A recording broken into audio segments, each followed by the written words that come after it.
Bab 40 perihal pernikahan. Aku langsung menyeret Reno ke tempat yang sepi. Setelah percakapan singkat namun menegangkan dari keluarganya, aku harus membicarakan ini lebih serius dengan Reno. Meski bagaimanapun, aku juga tidak mau mengecewakan Reno. Dia sudah terlalu baik padaku. Apa maksudmu? Jangan terlalu jauh mengambil langkah dalam masalah ini, Reno. Tidak seharusnya berjalan seperti ini. Sebelum semuanya terjadi, batalkan aja semuanya. Mumpung yang tahu hanya keluargamu aja, ucapku. Aku tidak bisa cinta. Sepertinya mereka suka denganmu. Mana mungkin aku mematahkan harapan mereka, tolak Reno. Tapi tidak dengan seperti ini, Reno. Kamu tidak seharusnya bertanggung jawab. Yang seharusnya bertanggung jawab adalah Dante. Dialah ayah dan anak yang kukandung sekarang. Apa? Mampus. Aku dan Reno saling tatap. Apa yang dia sembunyikan tidak bisa lagi disembunyikan. Semuanya sudah terdengar jelas olehnya. Renata menatap kami tajam, mengintimidasi kami berdua, terutama kepadaku yang sudah mencoba menyembunyikan fakta penting pada mereka. Ia melipat tangannya berdiri tegap di depan kami. Kak, ini tidak seperti yang ada di pikiranmu, ucap Reno. Bagiku itu hanyalah sia-sia aja. Aku sangat yakin kalau Kak Renata mendengarnya. Karena itulah dia menatap kami seperti ini. Apalagi sekarang cara dia menatapku berbeda. Tidak seperti sebelumnya. Ia menggerakkan matanya ke atas bawah menilaiku. Sekarang aku tahu alasan tidak masuk akalmu mau menikahinya. Ternyata untuk menyembunyikan kesalahan sepupumu sendiri. Jangan so jadi pahlawan, Reno. Sebelum terlambat, biarkanlah Dante yang bertanggung jawab, ucap Renata yang membuatku malu. Sudah aku duga kalau mereka tahu siapa sebenarnya yang harus bertanggung jawab. Sudah pasti mereka akan melarang keras, bahkan akan melarang kami untuk sekedar berteman. Ini bukan tentang menyembunyikan kesalahan sepupu ataupun sok menjadi pahlawan, tapi karena memang Reno suka dengan cinta. Memangnya salah? Aku rasa cinta memang tidak memandang bulu. Mereka tidak akan peduli dengan yang lain asalkan hasrat untuk bersama itu terpenuhi, ucap Reno, mencoba untuk semakin meyakinkan Renata. Ini baru Renata yang tahu, bagaimana kalau papa dan mama Reno juga tahu. Tapi kamu tahu kan konsekuensi jika semua hal ini diketahui publik? Apalagi mama, papa dan keluarga, tanya Renata. Aku cukup penasaran dengan maksud pertanyaan saat ini. Apa yang akan Reno dapatkan jika kondisiku ini sampai diketahui publik? Aku tahu, aku paham dan sudah memikirkannya dengan matang, jawab Reno. Ingin rasanya menengahi obrolan mereka, mengatakan kalau tidak ada yang mau di posisiku ini. Tidak ada perempuan yang mau dihina, bahkan itu karena jati dirinya. Tapi rasaku semakin aku mencoba untuk berbicara, aku semakin terlihat salah. Apalagi sekarang Renata tahu apa yang sebenarnya terjadi. Dan luka ini juga dari Dante, tanya Renata lagi sambil menunjukku naik turun. Lebih tepatnya Danita yang melakukannya, jawab Reno. Please Reno, sudah banyak membocorkan rahasiaku. Dia seakan sudah mengungkapkan semuanya, kecuali perihal sewa rahim. Mungkin dia juga pantas mendapatkannya, gumam Renata dan pergi dari hadapan kami. Ucapan terakhirnya terlalu realistis. Aku takut menyangkalnya. Mungkin aja yang dia katakan benar, bahwa aku pantas mendapatkannya. Jangan mendengarkan apa yang dia katakan. Sekarang kamu istirahat aja. Lusa aku akan mengajakmu ke suatu tempat. Reno menyuruhku mengikutinya. Katanya untuk menunjukkan kamarku. Sebenarnya aku merasa tidak pantas mendapatkan fasilitas seperti ini. Secara aku belum memberikan apapun pada Reno. Dia terlalu baik dan aku tidak punya apapun untuk membalasnya. Ini kamarmu. Berbeda 2 kamar denganku. Kalau ada perlu, jangan sungkan untuk ke sana, ucap Reno mendorongku pelan untuk masuk dan menutup pintu. Bahkan aku belum sempat untuk mengucapkan terima kasih padanya. Sudahlah, masih ada hari esok. Sangat membuatku tidak enak hati pada Reno. Dia menyuruhku untuk tidur di kamar yang semewah ini. Masih 11-12 dengan Dante. Tidak segan dalam membantu. Namun kali ini aku tidak tahu pasti tujuan Reno seperti apa. Kamar yang besar, bersih, wangi dan sangat terurus. Lengkap juga seperti halnya kamar seorang putri. Apa aku pantas mendapatkan semua ini? Ah, sudahlah. Urusan sekarang akan menjadi urusan sekarang. Hari ini, besok akan menjadi besok. Biarkan waktu yang akan menjawab. Aku hanya berharap keluarga Reno tidak membenciku meski dia tahu fakta yang sebenarnya. Tapi sepertinya itu adalah hal yang mustahil. Tatapan Renata saja langsung berubah padaku. Aku memutuskan untuk mandi dan setelahnya akan istirahat. Cukup sudah hari ini melelahkan batin juga raga.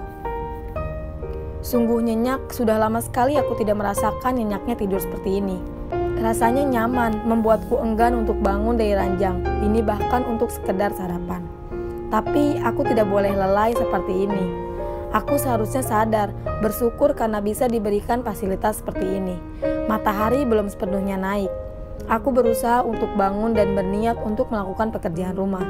Setidaknya hal itu bisa membantu. Rumah masih sepi, sepertinya yang lain masih tidur. Aku beranjak ke dapur untuk membantu-bantu.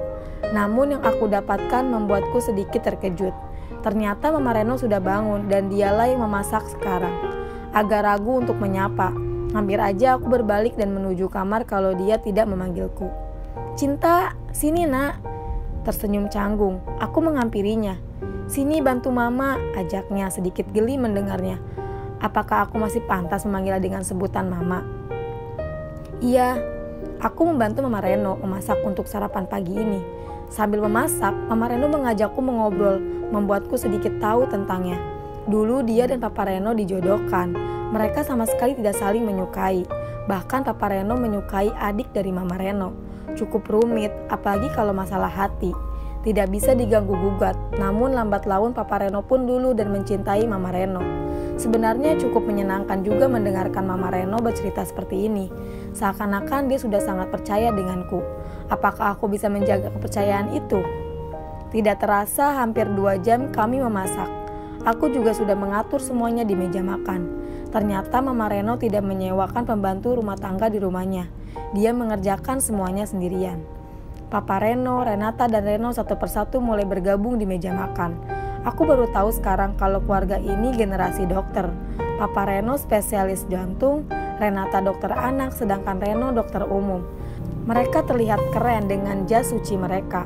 Keluarga yang sangat menjunjung tinggi pendidikan. "Wah, banyak sekali lauk sarapan kita pagi ini," gumam Papa Reno. Dia terlihat takjub, sedangkan Renata dan Reno hanya biasa aja. "Iya, pagi ini Cinta juga ikut membantu Mama. Kami hampir aja menghabiskan semua bahan masakan di kulkas," ungkap Mama Reno. Aku mengambilkan lauk untuk Reno. Begitu juga dengan Renata. Ia masih menatapku dengan tatapan tidak suka. Aku mengabaikannya. Jika aku membahas hal itu, pasti akan menghancurkan momen sarapan ini. Wow, ini pasti masakan Cinta. Aku paham betul bagaimana rasa masakan Mama, dan ini bukan masakan Mama, benarkah? Tanya Papa Reno. Mama Reno tertawa dan mengangguk. Benar sekali, Cinta lihai dalam memasak. Renata, Reno cobalah, masakan Cinta tidak kalah enaknya dengan masakan Mama. Deg-degan aku menanti respon mereka terhadap masakanku. Apakah bisa memuaskan lidah mereka? Aku takut mereka tidak menyukainya. Enak. Aku juga suka, ungkap Reno. Aku senang, setidaknya Reno suka masakanku. Biasa aja, ketus Renata sedikit membuatku kecewa. Ia seperti tidak mengapresiasi masakanku. Setidaknya jangan berujar ketus seperti itu. Oke, memang kita tidak bisa memuaskan banyak orang. Kita manusia biasa yang bisa salah di mata banyak orang.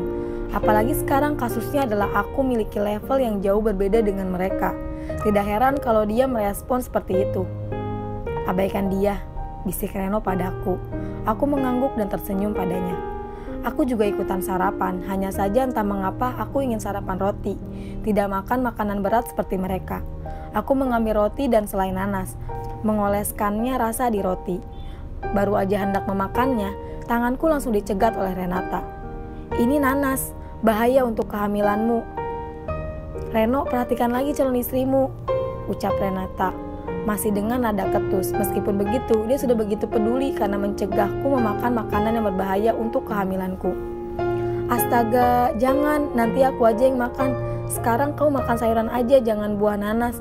"Astaga, kenapa aku tidak melihatnya tadi?" ucap Reno. Ia khawatir. Terburu-buru mengambil roti itu dari tanganku dan menyodorkan nasi dengan lauk sayuran. "Makan ini aja, astaga," ucap Reno sekali lagi. Aku merasa bersalah. Mereka begitu perhatian padaku. "Perhatikan dirimu juga, Cinta, jangan sampai gegabah," ucap Papa Reno, semakin membuatku bersalah. "Iya, maaf." Sudah, sekarang kamu sarapan dan istirahat di kamarmu. Ingat, jangan menyentuh barang-barang yang berbahaya, ucap Reno lagi. Aku hanya mengangguk. Aku tidak tahu kalau mereka akan seantusias ini. Aku sampai dibangunkan oleh mamanya Reno untuk mengukur baju untuk acara pernikahan. Bahkan aku masih linglung saat keluar dari kamar. Tidak hanya itu aja, mereka juga sudah menyiapkan desain untuk undangannya. Aku pikir mereka hanya main-main aja dengan ucapan mereka semalam kalau mereka akan mengadakannya secepatnya. Reno juga sudah pulang kerja. Dia sudah mengganti pakaian kerjanya dengan pakaian santai. Calon menantumu cantik ya, Santi. Tubuhnya juga ideal, ucap salah satu dari mereka yang mengukur ukuran baju untukku. Iya, tapi bagiku dia agak kurusan sih. Tenang aja, di tangan Santi akan lebih sehat nantinya. Lihat aja Reno, sekarang dia berotot seperti itu, ucap Mama Reno. Iya, Reno banyak berubah sekarang. Kenapa cepat sekali? Bisikku pada Reno yang sedang memilih undangan yang tepat. Aku serahkan semuanya pada Reno dalam hal ini, termasuk memilih undangan. Bukankah lebih cepat lebih baik? Tanya Reno. Aku ragu untuk menjawabnya. Aku hanya tersenyum canggung padanya. Awalnya aku pikir besok aja kita ke sana, tapi setelah aku pikir lagi, kita akan menemui ibu di hari ini. Aku sudah meminta alamatnya pada Dante dan dia sudah memberikannya padaku. Kamu bersiap-siap aja, ucap Reno. Aku sangat antusias. Benarkah?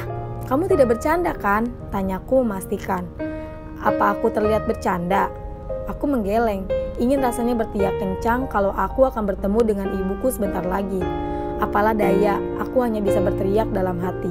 Aku tidak bisa mengontrol rasa senang ini, membuatku tidak sadar sedang memeluk erat Reno. Cinta, aku butuh napas, pelukanmu sangat erat, bisik Reno.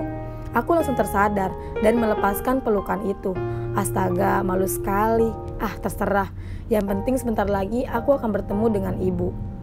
Setelah lama menunggu, membuatku tidak sabar menyelesaikan hal ini. Akhirnya selesai juga mengukur baju dan memilih desain undangannya. Aku tidak sabar untuk bersiap-siap. Jangan berlari cinta, teriak Reno. Aku berlari masuk kamar untuk membersihkan diri dan bersiap untuk pergi dengannya. Karena baru 1 hari di sini, Mama Reno minjamkan beberapa baju Renata untuk aku pakai. Untung aja masih muat padaku, bahkan lebih longgar. Sudah tidak mengerti lagi dengan jalan yang Tuhan takdirkan. Kenapa sejauh manapun aku pergi, terus aja bertemu dengannya. Tidak heran, meski bagaimanapun, tempat ini juga miliknya. Kami bertemu dengan Dante dan juga Danita di rumah ini. Kenapa Danita bisa berada di sini? Wow, pasangan yang serasi, ejek Danita.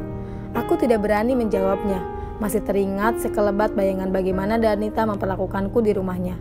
Bahkan entah ada apa dengan reaksi tubuhku bergetar saat menatapnya.